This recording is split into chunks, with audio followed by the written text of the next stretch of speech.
Hola muchachos, nuevamente nos encontramos aquí bajo esta circunstancia y el tema de hoy también va a ser muy pero muy breve y al final les voy a dar una pequeña sorpresa, una buena noticia que tenemos, así que mucha atención por lo que vamos a ver hoy. Pero antes vamos a revisar la tarea, ¿cierto?, de la semana anterior. Lo que vimos la semana anterior simplemente fueron las formas de trabajo que se llevaron a cabo acá en América, donde analizamos cuatro, que era la encomienda, la mitad, el asiento y la esclavitud, cada uno con sus características, pero yo les resalté, ¿cierto?, que el que más destacó, el más importante de todos, la encomienda, ¿ok? Simplemente porque la encomienda marca la raíz de lo que es el proceso de mestizaje en América, ya que aquí estaban obligados, ¿cierto?, a convivir tanto europeos, en este caso los españoles, con los indígenas. Y en base a eso había una tarea que era la página 153. Había un pequeño párrafo, ¿cierto? Un texto de lo que habla un poco también de la encomienda y tres preguntas y las vamos a resolver a continuación. Dice, ¿qué derechos y deberes se establecieron entre los indígenas y el encomendero? Primero, ¿cierto? El encomendero, el derecho de, ¿cierto?, era obtener o poseer esta cierta cantidad de indígenas, ¿ok? ¿Cuál era el deber del encomendero del español? Simplemente cuidarlos y adoctrinarlos bajo la religión cristiana o la religión católica. Dos, ¿cuáles fueron las consecuencias de la imposición del sistema de encomienda para los españoles y los indígenas? Para los españoles esto fue beneficioso, ¿cierto? Ya que gracias a esto ellos tuvieron como una mano de obra para poder realizar sus actividades. Para los indígenas fue totalmente negativo, ya que a través de la encomienda, aparte de perder todo el tema de la cultura que ya lo vimos en un momento atrás, ¿cierto? Comenzó debido a los malos tratos que le realizaban los españoles, comenzaron también a morir cada vez más. 3. ¿Qué diferencia y similitud existen entre la encomienda y la esclavitud? Ojo, la encomienda, ¿cierto? En el papel, ¿cierto? En el contrato, los indígenas seguían siendo libres, solo que tenían que trabajar a modo de prestar un servicio, a modo de pagar impuestos hacia el español. La esclavitud, ¿cierto? Las personas no eran libres y tenemos la diferencia. ¿Cuál es la similitud? De que a pesar de que los indígenas eran libres, eran tratados prácticamente como esclavos y los tenían trabajando largas horas de trabajo y recibían muy malos tratos. Y los esclavos lo mismo, ¿cierto? Trabajaban durante las grandes jornadas y también recibían muy malos tratos. Eso entonces con la tarea de la semana anterior. Y aquí es lo que vamos a ver hoy día. Simplemente vamos a trabajar en la página 154 y vamos a hablar sobre la Iglesia Católica en el periodo colonial, ¿ok? Está más que claro que cuando uno de los requisitos, ¿cierto?, que tuvieron los españoles cuando llegaron acá a América y que estaba escrita en la capitulación era que tenían que evangelizar bajo la fe católica a los indígenas, por lo cual ya nos da a entender que la Iglesia Católica era muy importante para los españoles, ya a pesar, ¿cierto?, de que en Europa se estaba viendo todo este proceso del humanismo. Recordemos que los españoles llegaron acá a América a finales del siglo XV, ¿cierto? Después de la Edad Media. Pero España culturalmente seguía teniendo más o menos un sistema medieval, por ende la Iglesia Católica era fundamental aún, ¿ok? A diferencia del resto de Europa, en España la Iglesia Católica seguía siendo muy, pero muy importante. En Europa también era importante, ya, pero en España aún mucho más, ¿ok? Por ende, esa era la razón por la cual tenían que evangelizar a los indígenas. Y esta importancia de la Iglesia Católica también, ¿cierto?, fue trasladada acá a América. Durante el periodo colonial, la Iglesia Católica fue pero fundamental, ya que la Iglesia Católica era la encargada de indicar los dogmas de vida o la forma de comportarse de la sociedad colonial. Era la Iglesia Católica la que a través de los valores, ¿cierto?, las virtudes, indicaba cómo se tenía que comportar la sociedad, ya qué cosa no podía hacer la sociedad si iba a ser pecado, qué cosa sí podía hacer. Ahora, era tan creyente la población colonial que la Iglesia Católica era prácticamente incuestionable. Todo lo que dijera la Iglesia Católica, todo lo que dijeran los sacerdotes en este periodo, ¿cierto?, era una verdad absoluta que no se podía cuestionar. Junto con eso, la Iglesia Católica también participaba en la política, ¿ok? Y la Iglesia Católica se metía en temas políticos, asesoraba a los gobernadores, a los virreyes, orientaba a la toma de decisiones. La Iglesia, en este tiempo tampoco existía registro civil, por ende la Iglesia Católica era la encargada, ¿cierto?, de llevar los registros de la población en este periodo. Y era la Iglesia Católica los que sabían cuántas poblaciones existían. Ahora, ¿cómo sabían eso? Debido a que cuando los niños nacían, lo primero que tenían que hacer era bautizarlos bajo la Iglesia Católica, obviamente. Por ende, cuando los bautizaban, los curitas anotaban que estaba bautizado. Y así se sabía cuánta población había. Obviamente, si había una persona que no estaba bautizada, esa persona no contaba dentro de los registros de la población. Y cuando una persona se moría, lo mismo. Ya en este tiempo los cementerios no eran municipales, todos los cementerios eran católicos, pertenecían a la iglesia católica. Por ende, cuando alguien se moría, tenía que enterrarlo en un cementerio católico y ahí la iglesia católica escribía la persona que estaba muerta y así, ¿cierto? Podía ir viendo cuánta población existía en la sociedad. Y eso también era muy, pero muy importante. Por ende, la influencia de la Iglesia Católica fue pero fundamental en el periodo colonial, ya sea, ya que entregaba, ¿cierto? Enseñaba cómo se tenía que comportar la sociedad y además porque también participaba en la política. Y como les digo, para la sociedad la Iglesia Católica era incuestionable. Todo lo que ellos dijeran era la verdad absoluta, ¿ok?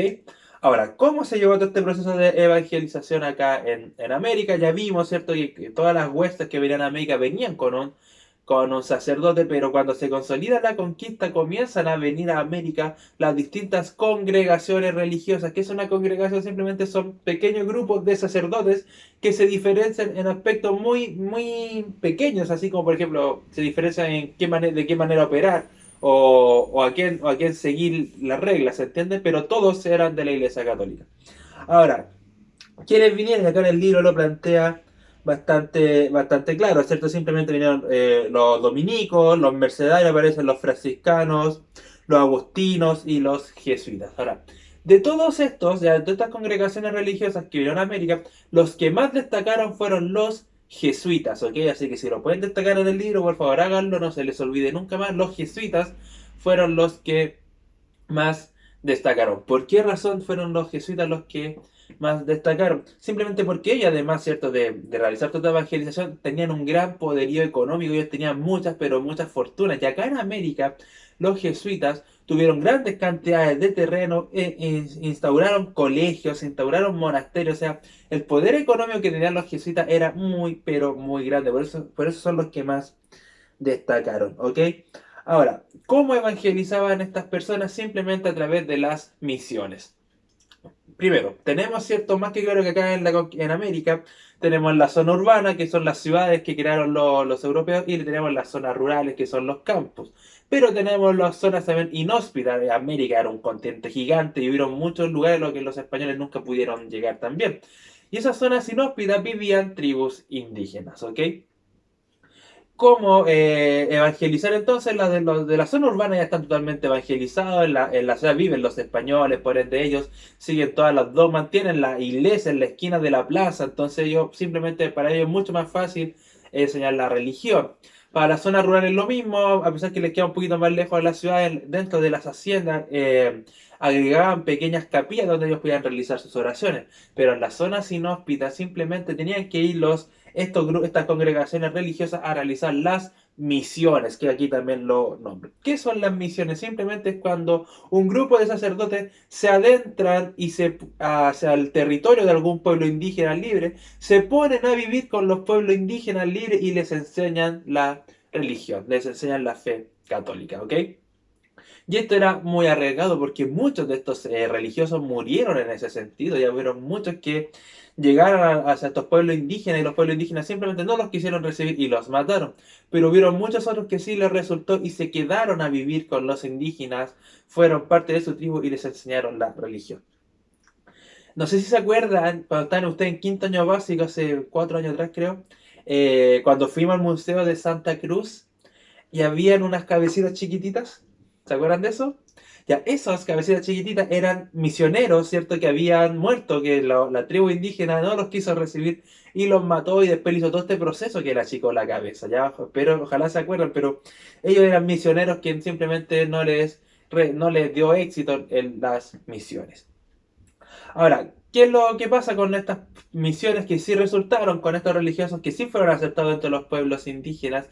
Ellos comienzan a aprender la cultura indígena y esto es muy pero muy importante ya que así ellos comienzan a valorar la cultura de los indígenas, me refiero a los sacerdotes, comienzan a valorar la cultura de los indígenas y comienzan a defenderla de los malos tratos españoles. Por eso yo les comentaba que cuando se genera toda esta polémica de los malos tratos de los españoles hacia los indígenas, la principal institución que defendió los derechos de los indígenas fueron los sacerdotes, porque ellos conocían mucho más allá de su cultura, ¿ok?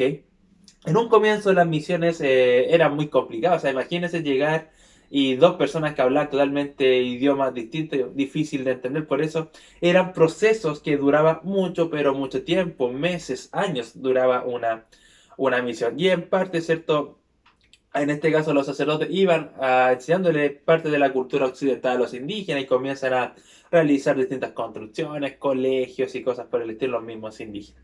Por ende, para las personas que resultó sí fue muy eficiente, ¿ok? Pero para las personas, para los sacerdotes que no les dio resultados las misiones, todos ellos encontraron la muerte. Y así más o menos sí, se generó todo este proceso de evangelización a estos indígenas y también, ¿cierto?, cómo la sociedad colonial sigue los dogmas de la Iglesia Católica como los acabamos de ver, ¿ya? Insisto, entonces, la Iglesia Católica es fundamental en la sociedad colonial, ya que es incuestionable. Todo lo que dice la Iglesia Católica se tiene que hacer, especialmente los dogmas de comportamiento. Era la Iglesia la que te enseñaba a ti cómo tú te tenías que comportar. Y por último, vamos a ver lo que es el sincretismo religioso. Ya sabemos que el sincretismo es una unión, ¿cierto? El año pasado hablamos mucho sobre el sincretismo cultural, creo que era con ustedes. Por ende, el sincretismo cultural es cuando dos culturas se unían lo mismo con el sincretismo religioso. Ya en un comienzo, muchos indígenas adoptaron la fe católica, pero muchos otros no la creyeron y aún así seguían realizando sus ritos, ¿cierto? Sus ceremonias en secreto. Y acá en América existían distintas ceremonias religiosas, distintos ritos religiosos, que a la llegada de los españoles, estos ritos se mezclaron, ¿cierto? Y dieron origen a nuevos ritos. Y aquí el mejor ejemplo es la fiesta de la Tirana, ¿ok? La fiesta de la Tirana que sabemos que se hace acá en el norte de Chile, era una fiesta inca, una fiesta que representaba la lucha entre el bien y el mal. Por eso, ¿cierto? Se baila con estas máscaras de demonios, ¿ya? Ahora, ¿cómo se representaba la lucha a través del baile? Así era la ceremonia. Obviamente todas estas personas que tienen estas máscaras de demonios representan el mal y las bailarinas representan el bien y a través del baile representan toda esta lucha entre estas dos fuerzas. ¿Qué es lo que pasa? ¿Qué es lo que hacen los españoles? Simplemente toman esta misma festividad, pero le cambian el sentido y ahora no hacen lucha por el bien y el mal, sino que le incorporan un ámbito de la Iglesia Católica, en este caso la adoración a la Virgen. Y ahora la fiesta de la Tirana simplemente se representa a través de los mismos bailes, las mismas vestimentas, pero en honor a la Virgen del Carmen, ¿ok? Por ahí vemos como dos religiones se unen, ¿cierto? Y generan una nueva ceremonia. Ahora, obviamente siempre va a predominar la Iglesia Católica. Otro gran ejemplo que tenemos acá es la Virgen de Guadalupe. La Virgen de Guadalupe, yo creo que han escuchado sobre la Rosa de Guadalupe, esta comedia bien... Estos capítulos, no sé realmente qué son, ¿ya? Ya, pero la Virgen de Guadalupe simplemente es la Virgen protectora de México y tiene la característica que tiene una piel morena la Virgen, ¿ya? Algo totalmente indígena, o sea, a la Virgen le pone una piel indígena, una piel mestiza, ¿cierto? Pero le dan un significado religioso. Ahora, ¿cuál era el resultado de esto? Que acercaba mucho más, ¿cierto?, la religión a los indígenas. Ya para un indígena era mucho más fácil creer en un dios que se pareciera a él, ya sea por el color de piel, antes de creer en un dios a que no se pareciera en nada a él. Por ende, la Virgen de Guadalupe también, ¿cierto? Cumple esta función, este sincretismo religioso. Vemos cómo se mezclan dos culturas, la cultura en este caso mestiza, la cultura americana, con la fe católica. Y acá tenemos a San Martín de Porres, que él sí fue un fraile, fue un sacerdote peruano. Él era hijo de un español, de una esclava liberta, por ende él era prácticamente como un pardo. Y él es el primer santo, ¿cierto?, de este grupo social, ¿ok? Que aquí también vemos cómo se genera este sincretismo religioso, esta mezcla religiosa. ¿Se entiende, chicos? Así que eso, espero que se haya entendido. Como les digo, lo que más importa de esta clase es la influencia social que tenía la Iglesia Católica, ya que ella entregaba los dogmas de vida, la importancia que tenía también en la política. O sea, la Iglesia Católica en el periodo colonial era una institución que estaba muy, pero muy alta. O sea, era prácticamente incuestionable y tenía ¿cómo se dice? Mucha valoración, mucha imposición también, ¿ok? Era una iglesia, era una institución muy respetada, a la cual se le debía mucha obediencia, y los indígenas poco a poco, ¿cierto? Fueron llegando a esta religión, ¿ya? Y la principal consecuencia la podemos ver hoy en día América Latina, la mayoría de la población de América Latina sigue la religión católica, y aquí esto viene desde acá. Así que eso chicos, ¿cuál era la sorpresa, la buena noticia que les tenía, que les prometí al comienzo del video? Simplemente que hasta aquí vamos a llegar con el contenido para hacer la prueba. Así que en vez de enviarles cierta tarea esta semana, les voy a enviar la prueba. ¿Qué es lo que va a entrar en la prueba? Todo lo que hemos visto del periodo colonial, ¿ok?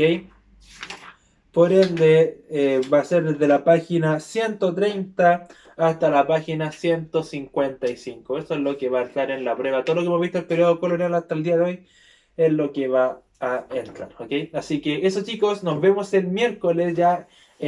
Conéctense el miércoles, hagan todas las dudas que tengan muchachos, ya todas las dudas que tengan en cuanto al contenido, las resolvemos. Si alguien tiene alguna duda con alguna pregunta de la prueba, también, ¿cierto? La resolvemos. Así que la sesión de este miércoles va a ser muy, pero muy importante. Aprovechémosla, ¿ok? Eso chicos, cuídense mucho. Saludos a todos. Chao, chao, chao, chao.